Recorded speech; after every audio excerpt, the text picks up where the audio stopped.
Eco cell Surat શહેર ખાતે ફરિયાદી શ્રી રાજેશ લાલ ને બાઇકની ફેક્ટરી બનાવી પ્રોડક્શન કરી અને વેચવા બાબતે તેમના પુત્રને ભાગીદારી આપી અને સારું એવું ધંધાથી સારું વળતર મળશે એવી લાલચ આપી આરોપી મનવિંદર ચૂ તથા અન્ય આરોપીઓએ ફરિયાદીને લાલચ આપી અને 2,97,00,000ની તેઓ સાથે વિશ્વાસઘાત કરેલ, જે અનુસંધાને FIR નોંધી અને આરોપી મનીષ ચૂગની ધરપકડ કરવામાં આવેલ છે અને હાલ અન્ય આરોપીઓ બાબતે તપાસ ચાલુ છે.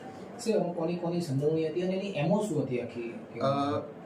આ ગુનામાં આરોપી અને તેના પિતા કંપનીમાં ડાયરેક્ટર હતા અને એ ડાયરેક્ટરના આધારે તેઓએ ફરિયાદીને લાલચ આપેલી કે તમે અમારી કંપનીનું જે બાઇક બનાવીએ છીએ એ બાઇક તમે અહીંયા સુરત શહેરમાં વેચો, અમારી સાથે ભાગીદાર બનો અને તમને એમાં સારો એવો નફો મળશે એવી લાલચ આપેલી.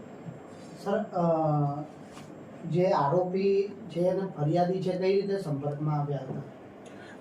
આરોપી અને ફરિયાદી જે છે, આરોપી પોતે ગુડગાંવમાં ત્યાં નોઈડા ખાતે પોતાનો ધંધો ચલાવે છે અને ફરિયાદી જે છે એ પણ પોતે અવારનવાર ત્યાં પોતાના અન્ય સગાવાલાઓને મળવા જતા હતા. એ દરમિયાન ત્યાં એમને પરિચય થયેલો હતો. અન્ય કોઈ જોડે પણ આ પ્રમાણેની છેતરપિંડી આચરી હોઈ શકે? હાલ અમારી તપાસ ચાલુ છે અને તપાસ દરમિયાન કદાચ શક્ય હશે તો જો ગુનો જણાવશે તો એ બાબતે પણ અન્ય કાર્યવાહી વિશેષ કાર્યવાહી કરવામાં આવશે.